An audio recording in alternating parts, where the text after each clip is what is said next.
Ada nikmat batinah, yaitu kepuasan mendapatkan ma'rifatullah. Ulang lagi, kepuasan mendapatkan apa? Ma'rifatullah. Itu nikmat batin. Baik yang terkait Allah maupun terkait logika-logika tasawuf. Terkait Allah misalnya gini, misalnya kulo mikirnya. Kulo nu bolak-balik matur niki, berkali-kali di tempat ngaji ini. Kimki jenane eling, mboten gadah masalah ingatan ini eling-eling. Eling-eling tenan. Wong nak soleh, ya soleh, soleh. Cek soleh mulai cilik, cek soleh dadakan terus husnul khotimah. Pokoknya napa? Soleh. Niku nak mati, niku bumi ku nangis.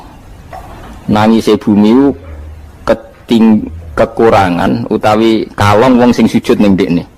Ya Allah Gusti, biasanya wonten tiyang niku sujud teng nggen kula, dia berperilaku baik teng nggen kula, sakniki tiyang niku pun jenengan ambil, nangis bumi.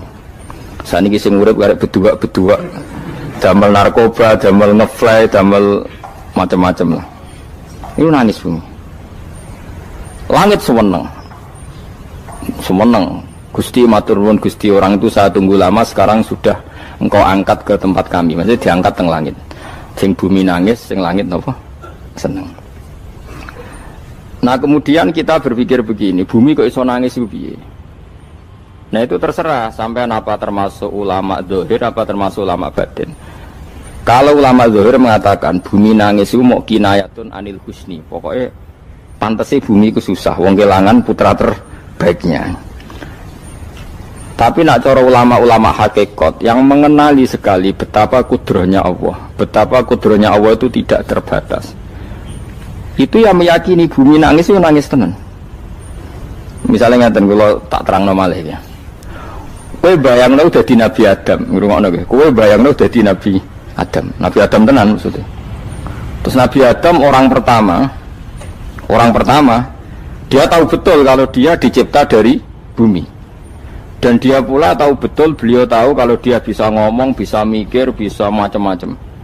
Terus indukannya beliau itu bumi.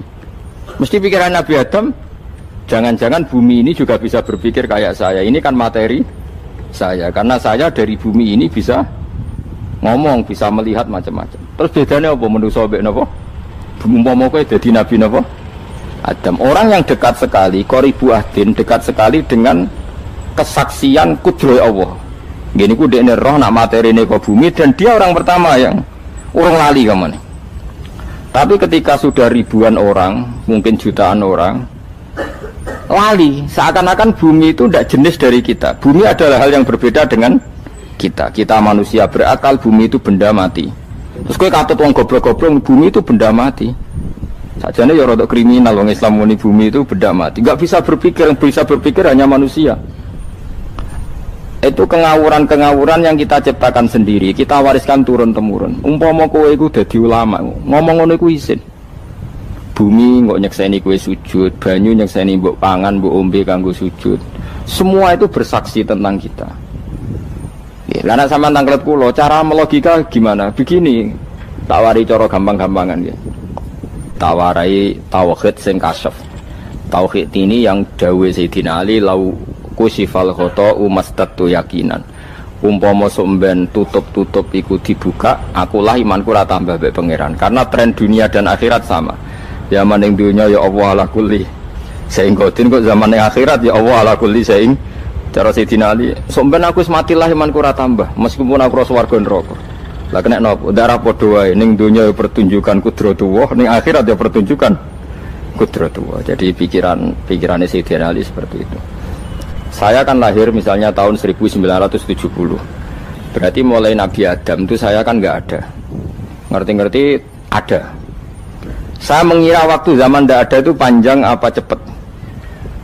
Cepat, karena kita tidak melalui itu. Ujuk-ujuk wujud. Kadang aku mati ya wedi kan. Mau mati jebule kiamat 1 juta tahun kasih apa nang kuburan. Masuk di Khalillah itu. Makanya aku ya ora roh, tak tinggal turu sakmono kan yo nglilir. Nang nglilir terus nanti terus.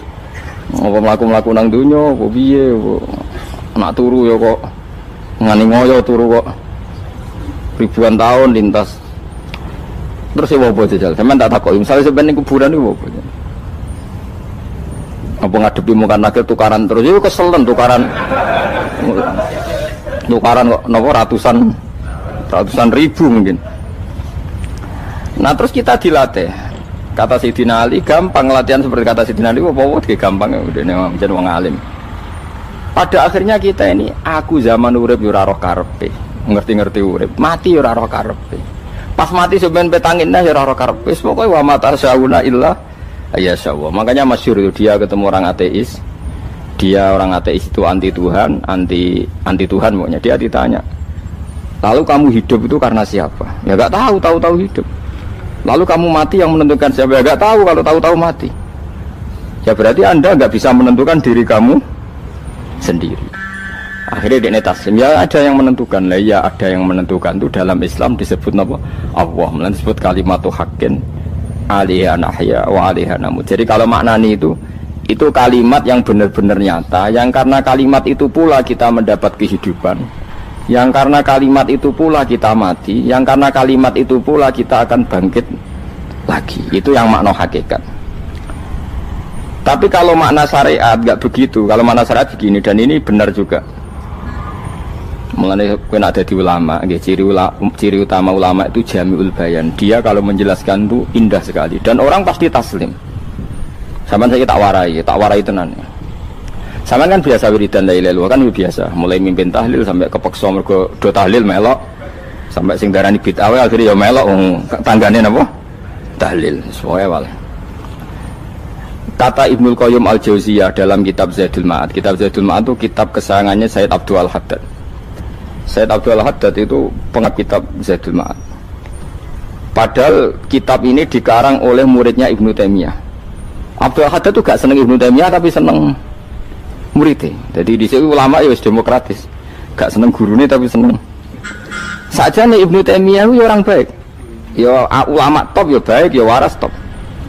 Tapi ngerti-ngerti Wahabi itu identik dengan Ibnu Taimiyah. Akhirnya ulama ahli sunnah penyebut itu terus isin. Mulane kiai-kiai ra ono sing dalil kok Ibnu Taimiyah mergo dicap Wahabi.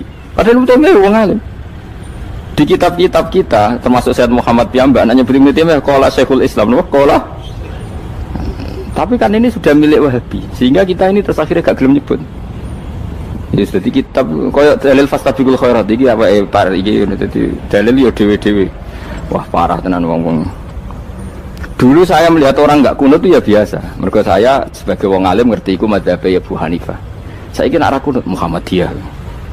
Kita ini sebetulnya ahlul ilmi enggak tahu kunut itu madzhabnya siapa kita. Itu madzhabnya Abu Hanifah, yang kunut madzhab Syafi'i. Tapi tahu-tahu iki madzhab NU, iki madzhab Muhammad. Mana ada orang-orang ini bisa punya madzhab? Ngalime sepiro nganti dadi nopo? Madzhab. Tapi wis dadi bahasa, wis dadi nopo? Sekuajo kabeh jane. Mas repot-repot. Tak warai iki. Sampeyan ben nglafadzno la ilaha illallah iku keren ya, keren tenan mboten keren-keren. Ngendikane Ibnu Qayyim Al-Jauziyah itu gini. Min asliha khuliqatil jannah wa min asliha khuliqatin nar. Terus wa min asliha khuliqatid dunya wa min asliha buisatir rasul wa min asliha qatalar rasul. Wah, terus sampai sekarang saya tak bedai. Surga itu kan digawe kelas VIP mewah. Terus jari rugane widadari dulu kan nak wingi sebut. Kira 70. 70. Wahyu kabeh ora ono sing kriting, wahyu kabeh. Wahyu kabeh terus gak tahu delok wong liya. Kadang bojo kita wis elek jek delok. Oh iya, widadari sifatnya maksuratun fil khiyam. Jadi gak tahu keluyuran ning ndi. Wahyu kabeh. Lek surga yang semewah itu selek itu ya bagi mereka sing nglafatno atau yang menerima la ilaha illallah. Neraka sekarang dibikin dalam itu. Jari Abu Hurairah neraka itu tes-tesane benda kamu jatuhkan ke neraka itu untuk santai ke bawah itu nunggu 70 tahun. Kila 70.000 tahun. Dikena HP mu mbok ceblok nang neraka itu cebloke ngenteni 70 tahun. Betapa dalamnya. Ngentekno bego piro ya bayang misalnya. Oh itu kontraktor mana saja tidak sanggup itu disuruh ngeduk kedalaman neraka. Iku ya mau kanggo wong sing menolak la ilaha illallah. Jadi kalimat ini luar biasa. Swarga digawe bagi yang nerima, neraka digawe ya untuk yang menolak. Itu kalimat sing kena tahlilan turu iku lho. Iku kalimat sing nggo alasan Allah gawe swarga. Terus kalimat sing suwe-suwe sing lafadzno diarani bid'ah iku. Itu kalimat sesakral ini nasibnya akhir zaman itu entek. Gara-gara dilafadzno tahlilan tersangka jadi apa? Beda. Dulu kalimat yang dipuja-puja penyebab surga dan neraka. Saiki kalimat itu tersangka. Mau perkara napa? Beda. Wis aja melok-melok, kowe debat ya ora iso makili aku sebarno iso. Kok kowe terusno dalan tok. Dah. Berarti la ilaha illallah itu kalimat yang surga dibikin karena itu, neraka dibikin ya karena itu. Kemudian Allah punya sunnah, lalu butuh pelatihan. Dikasihlah Allah gawe bumi. Piye manusia butuh latihan, dibikinlah bumi. Bendene latihan ikrar la ilaha illallah dengan sadar, dibikinlah bumi, liyabluwakum terus dites. Wes digawe bumi, ono makanan, ono minuman, ono wong wayah, ono pegatan macam-macam, wong diutang wis mbulet macam-macam. Gue ngetes, eling la ilaha apa eling utangi, eling la ilaha apa eling kasuse, pokoknya dites. Karena nggak fair kalau Allah bikin itu kemudian nggak dites, dibikinlah darul imtihan. Dunia itu bahasa Arabnya darul imtihan, tempat tes-tesan. Imtihan mana apa? Tes, liyabluwakum, diuji. Wes diuji kita hidup. Artinya kita dihidupkannya pun oleh Allah demi tes-tesan la ilaha itu disebut kalimatul haqqin alaiha. Nah ya sebenarnya kita hidup pun ini untuk dites. Pada akhirnya la ilaha illallah apa enggak? Paham ya? Terus dites. Allah itu juga secara hukum itu kan enggak fair, dites kok enggak punya pemandu. Dibikinlah rusul, diutuslah para rusul untuk pemandu. Tes itu kan butuh seru. Mak pemandu tok ora ono musuhe kan enggak seru, dibikinlah setan. Saat ini sebagian kita sudah setan tapi ini ben seru. Lho ndak setan kan minal jinnati wan nas, rumangsamu setan usopo. Baik setan minal jinnati wan nas. Jadi kena muni auzubillahi minasyaitonir rajim terjemahnya berlindung Allah dari saya sendiri ya Allah itu. Lho itu kalau ulama dulu biasa auzubillahi min syururi anfusina wa min sayyiati a'malina. Sebenarnya kita berlindung hanya dari setan yang jauh, iblis itu enggak. Ya setan diri kamu sendiri, min syururi anfusina, dari kejelekan diri kita. Ngomongnya do ujug, soalnya setan tuh makhluk gaib sing piye. Lah kowe iku sapa? Nganti kowe maksiat terus mergo akrab klop, roh mbek setan klop. Mulane terus maksiat. Dah. Allah ngutus pemandu yang ngecul setan ben fair. Napa? Fair. Jadi semua darul ibtila ini juga demi kalimat. Nah, makanya disebut kalimatul haqqin sing alaiha nahya. Kita hidup ya demi mendapatkan kalimat itu. Kita mati nanti ya demi kalimat itu, artinya mati ke neraka ya karena kalimat itu kita menolak atau mengabaikan.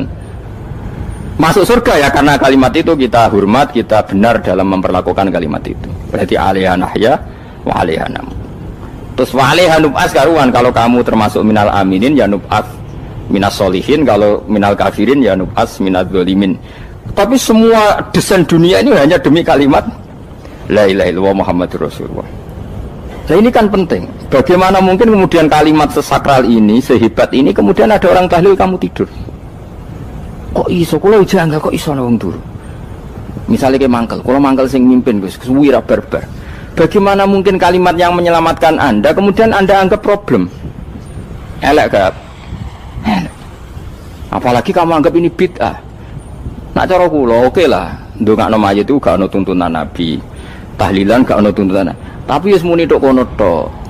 Artinya muni tok kono tok ora usah nyerang kalimah, enak kalimah tetep kalimah thayyibah.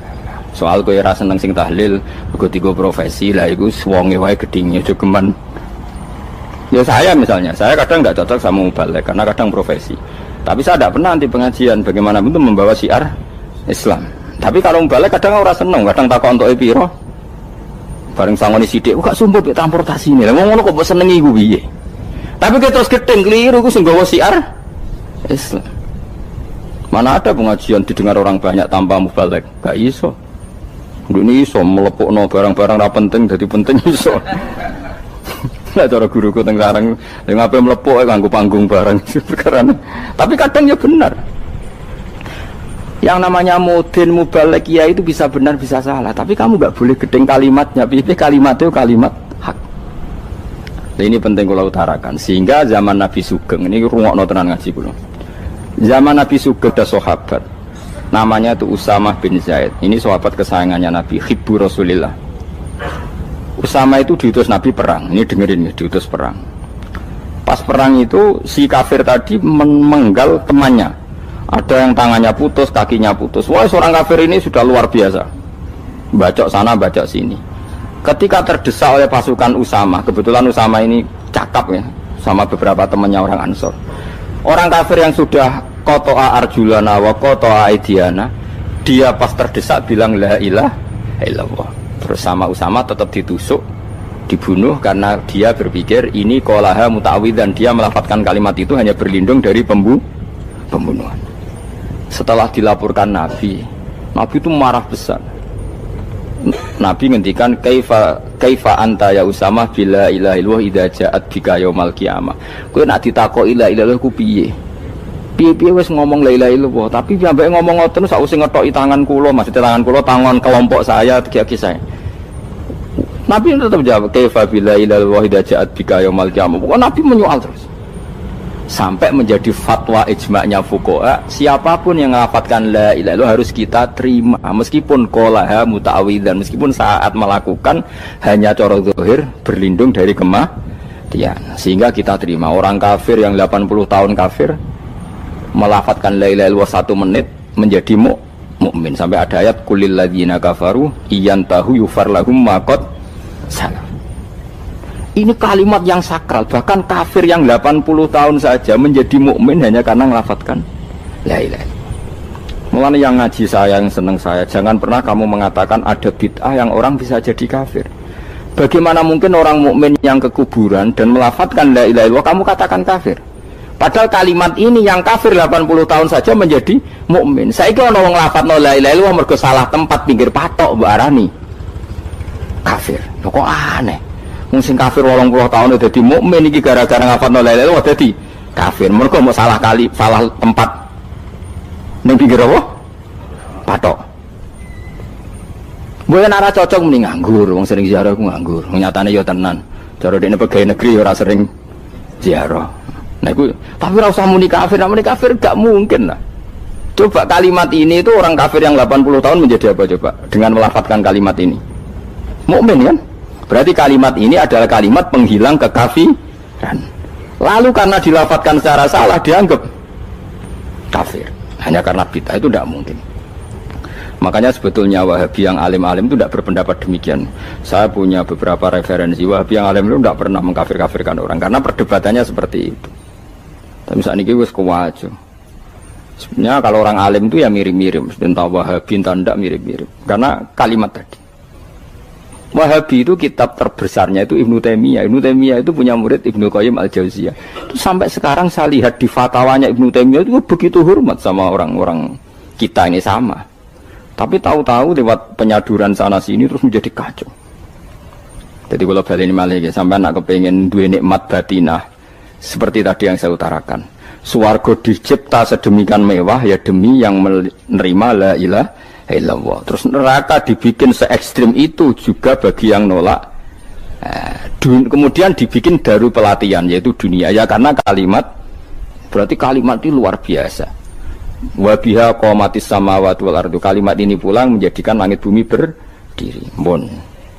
Lalu sekarang kita bisa ngomong, bisa berpikir, bisa ngadekno BPKB macam-macam. Itu karena kita sendiri apa karena kudratullah? Saya tanya. Karena kudratullah. Kalau karena kudratullah, apa susahnya Allah bikin kemampuan tanah ini nangis, tanah ini susah. Wong podo-podo kowe iso nangis, iso mikir ya mergo kudratullah, ndak karena kamu. Harusnya ya sama, bumi-bumi ini bisa menangis juga karena kudratullah. Makanya bumi ini menangis ketika enggak ada orang yang sujud. Iku ya mungkin. Wong zaman kowe iso nangis ya krana kudratullah, mestine bumi yang kamu katakan benda mati, hakikatnya dengan kudratullah juga sama dengan kita. Mulane tenggene kitab Al-Husunul Hamidiyah, kula ngrasa utang tenan mbek kitab. Dulu saya ngaji 2 tahun kitab Al-Husun. Kitabnya kecil tapi saya ngaji itu 2 tahun. Berkali-kali saya ulang. Itu beliau cerita gini. Dia yang ngarang itu orang alim, kebetulan dia orang India. Memang kelebihannya kitab dikarang orang Arab itu luweh bulet. Wong Arab kan semuanya Islam, karangannya itu standar. Ini dikarang orang India. Di Tonggo Blodor, di masjidnya, dikarang ulama yang masyarakatnya itu udah karu-karuan. Beliau cerita itu gini, manusia itu punya satu kebodohan, di mana kebodohan itu disebabkan oleh robtul asbab al-adiyah, mengkaitkan sebab sing biasa-biasa. Misalnya gini, sama saya kita omongi, misalnya ada orang bilang gini, batu ini nanti itu menjadi ayam. Orang bilang mukhal apa enggak? Enggak, jawab saja. Mukhal. Kenapa bilang mukhal? Karena dikira enggak bisa kan? Enggak, jawab saja. Jawab satu-satu. Batu ini menjadi ayam. Kamu jawab mukhal. Alasannya apa? Alasannya enggak mungkin terjadi apa kamu enggak bisa? Sebetulnya karena kamu enggak bisa. Udah. Lau ukhbiro dzakar rajul. Andai kan orang itu kamu kasih tahu klungsu ini, biji asem itu, biji pohon asem itu. Nanti yang kecil ini suatu saat besar. Setelah besar buahnya banyak, tambah besar, tambah besar. Terus orang bilang mungkin. Ketika bilang mungkin itu karena dia bisa, apa hanya karena menyaksikan berkali-kali ada kejadian nak klungsu ditandur, iku iso dadi gede. Coba sama jawab. Karena dia bisa, apa karena hanya menyaksikan itu sering terjadi? Hanya menyaksikan. Artinya zaman dia mengatakan mungkin itu pun tidak memberi kontribusi ikut buat. Iya enggak? Tetap bergantung kudrahnya Allah. Dia hanya bilang mungkin karena sering melihat. Sebenarnya dia enggak sama sekali memberi kontribusi. Lah ya darani mungkin ya ora urun. Paham ya? Lalu kenapa dia kecangkeman terus muni wong wis mati dadi lemah gak mungkin dadi manusa meneh. Lho zaman dadi manusa sing wis ngene iki kok mani dene lara melo gawe. Terus muni mungkin mergo sering terjadi, sering roh, sering bersaksi. Berarti sebetulnya manusia itu pakai ukuran dia mampu tidak mampu apa pakai ukuran bersaksi melihat. Bersaksi. Nah ini kan problem kita sebagai manusia itu problem. Mulane disebut wa kanal insanu zaluman jahula wis goblok aja-aja. Mergo manusia itu nak wis goblok aja-aja. Makanya saya kemarin diminta ngisi di pondok kajen. Kalau sampeyan berdebat sama orang ateis atau orang komunis itu gampang saja. Dilatih begini seperti teorinya Quran. Ya nanti saya teruskan ini tak ulang lagi ya. Saya ulang lagi ya. Andai kan nggak pernah terjadi telur itu jadi ayam, nggak pernah terjadi sama sekali.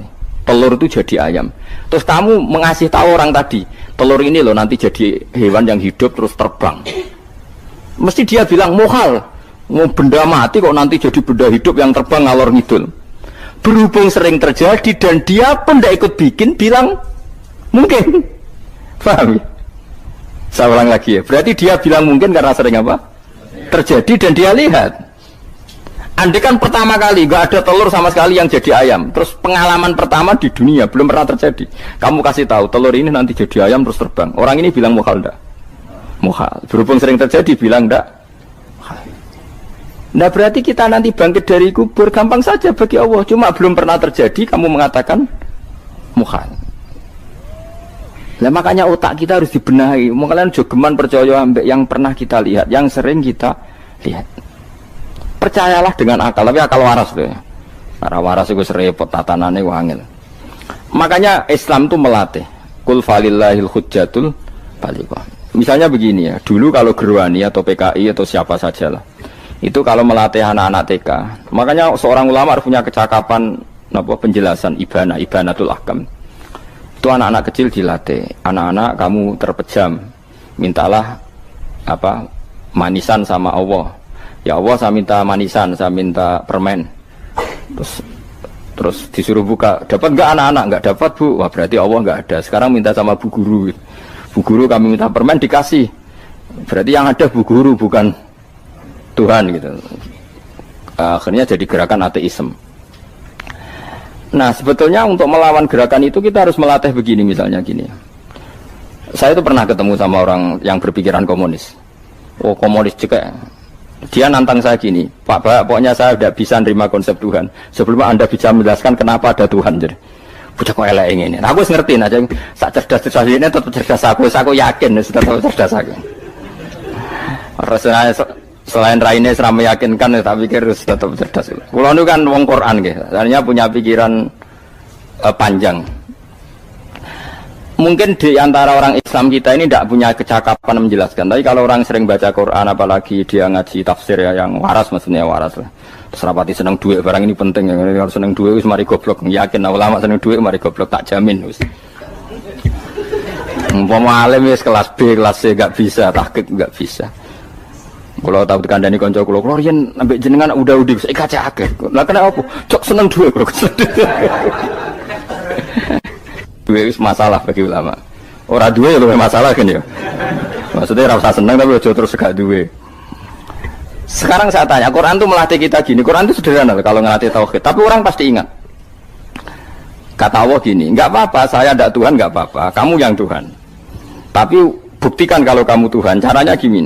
Am khalaqus samawati wal ardi. Ya nggak apa-apa, kamu yang Tuhan nggak apa-apa. Tapi buktikan kalau kamu menciptakan langit, bumi. Mereka pasti ikrar. Ya tidak mungkin saya menciptakan bumi. Saya lahir sudah ada bumi. Yesus lahir sudah ada bumi. Nggak mungkin Tuhan. Terus Tuhan membuat pertanyaan kedua. Am khuliqu min ghairi syai'in. Ya sudah. Kalau saya tidak Tuhan, lalu nggak ada Tuhan, berarti alam raya ini tercipta oleh sesuatu yang nggak ada. Aneh nggak? Misalnya sebelum alam raya ini nggak ada Tuhan. Berarti sebelum alam raya ini kan adanya nihilisme, sesuatu yang nggak ada. Kemudian sesuatu yang nggak ada menjadi penyebab sesuatu yang ada. Aneh nggak? Menurut saya aneh. Sesuatu yang nggak ada itu mestinya kan nggak bisa ngelabeti, nggak bisa berfungsi, nggak bisa ada gunanya. Wong jenenge ra ono iku ora marai apa-apa. Mau ra ono kok dadi sebab. Sesuatu yang menjadi sebab itu yang wujud apa yang nggak ada? Yang wujud. Sak takoi. Lah kalau nggak ada Tuhan berarti alam raya ini lalu sebabnya apa? Ya dari ketiadaan, lalu tiada itu menjadi sebab. Yang tiada kok jadi sebab itu tekem lho. Mikir. Di mana-mana yang sebab itu harus barang yang wujud, nggak boleh tiada kok jadi sebab. Ini kan jadi aneh, sesuatu yang tiada menyebabkan sesuatu yang ada. Terus dia bilang, ya pokoknya ronde ini kalah, Pak. Tahu kapan tak pikir aja.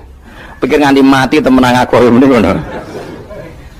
Makanya sebetulnya dalam ilmu mantek, pertama itu kita tidak harus iman Tuhan itu namanya Allah, tidak harus.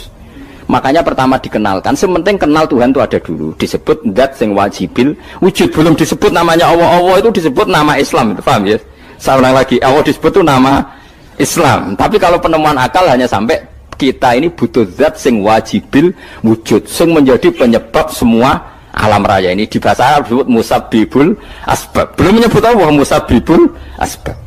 Islam pun pertama Iqra turun ya gak nyebut Allah. Iqra bismi rabbikal ladzi khalaq, khalaqal insana min 'alaq. Iqra wa rabbuka. Tuhan itu siapa? Yang mencipta.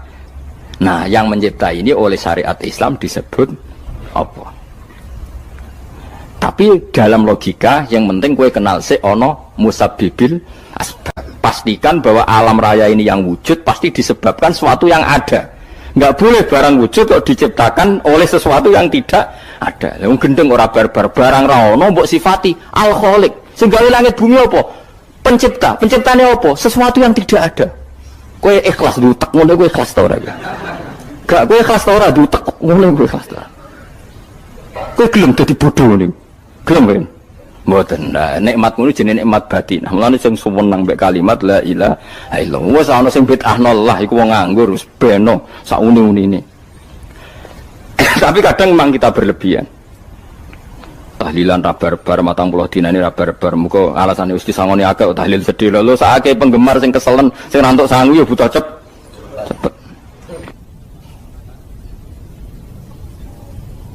Lane cara kula niki penting kula utar nggih. Kowe nek ora cocok tahlilan 40 dina wis ngomong ae kira cocok model harinya.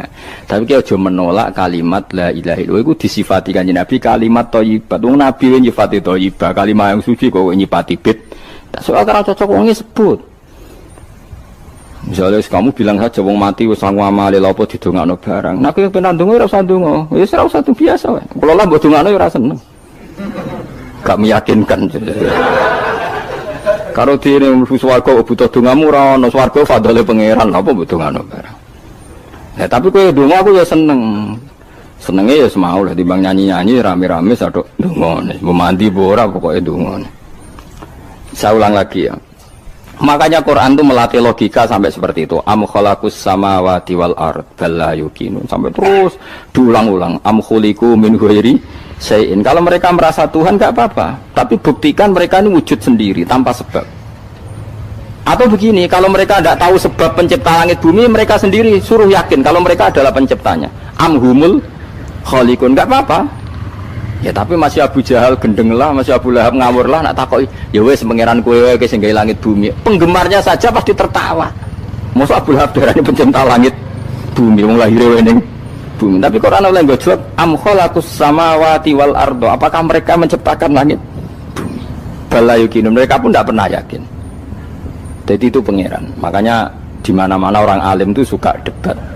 Karena pangeran sendiri kalau menjelaskan kebenaran seringnya juga nantang debat. Kata Allah, "Qul ara'aytum ma tad'una min dunillah aruni madza khalaqu minal ardi am lahum syirkun fis samawat." Enggak apa-apa mereka Tuhan kata Allah, tapi buktikan zaman langit diciptakan mereka memberi kontribusi apa? Apa urun bego, apa urun cagak, apa piye lah pas aku gawe langit iku dekne urun apa jare am lahum syirkun fis samawat. Misale urun apa lah? Urun tol, urun apa lah. Itu pangeran. Mereka kan pasti menjawab enggak. Terus itu nih bi kita biming qobliyada. Kalau kamu nggak percaya Quran sebagai kitab, nggak apa-apa. Tapi buktikan kamu punya kitab tandingan. Enggak, mereka nggak punya juga. Atau gini, nggak usah Quran, nggak usah sakralan. Au atharotim min ilmin, atau kajian ilmiah yang membuktikan bahwa Yesus itu Tuhan, atau yang membuktikan bahwa berhala itu Tuhan. In kuntum shodiqin, nggak apa-apa kalau kamu benar, buktikan. Nah itu makanya semua nabi itu punya kecerdasan, karena tadi nabi kadung nantang itu nih bi kita biming qobliyada au atharotim min ilmin in kuntum shodiqin. Tapi sekarang orang alim soleh itu jarang. Yang ngono anggar wong soleh rapati ngalim, anggar sing alim biasanya rapati soleh. Lah kula itu masuk rontok-rontok ya rontok soleh ya rontok, tapi lumayan masih menjaga hujjatullah tadi. Sebab itu ulama dulu mengajarkan Allah itu siapa? Disifati zat sing wajibil wujud. Karena alam ini kadung ada. Kalau alam ini kadung ada, pasti penyebabnya sesuatu yang wujud. Tapi kalau wujudnya mungkin, bahaya. Wong sing gawe wae wujudnya terima mungkin, bisa wujud bisa tidak. Makanya dipermanenkan yang gawe alam ini zat sing wajibil wujud. Sing wujudnya wajib. Wajib itu nggak bisa nggak, pasti wujud. Nah terus kita kenal itu namanya khaliq, itu musabbibil asbab, itu khaliqul asya. Lalu oleh Islam zat yang demikian itu disebut Allah. Terus jadi la ilaha illallah. Nah orang yang bertauhid gini tentu punya kenikmatan batin yang luar biasa. Sehingga saya bayangkan nanti mati yang ngono biasa wae kan. Gusti zaman kula teng donya ora melok ngatur oksigen, ngatur nyawa, apa mati ndak ra ngoten. Mulane jare Sidin Ali, jenengan jenengan nak mati tambah pinter apa biasa? Ya biasa wae. Ning bumi yo ndelok kudrohe Allah, kok ning akhirat ndak ra padha wae ndelok kudrohe Allah. Mulane beliau masyhur guyonan beliau lauku sifal khata mastatu yakinan. So ben aku nek mukasafah ning akhirat imanku yo ora tambah, ya biasa wae, standar-standar wae. Maksudnya kue ning dunya ujung-ujungnya paling pokok ya menyaksikan kudratullah. So ben ning akhirat ujung-ujungnya paling pokok ya delok kudratullah. Ning dunya saiki Allah ya matlubi sing kita cari, so ben ning akhirat ya Allah lupi. Faham ya? Artinya hukum dunia dan akhirat itu sama. Kita di dunia golek ridhanya Allah, di akhirat juga golek apa? Ridhanya Allah. Lah soal kecil itu, tapi di akhirat kan masalah, Gus pun rokok masalah, diutang ditagih yo masalah, kere suwi yo masalah. Ya biasa, jenenge makhluk anane masalah. Sing ora oleh di masalah pangeran. Pangeran duwe masalah. Biasa wae. Lah makanya kula suwun nggih aja geman gedeng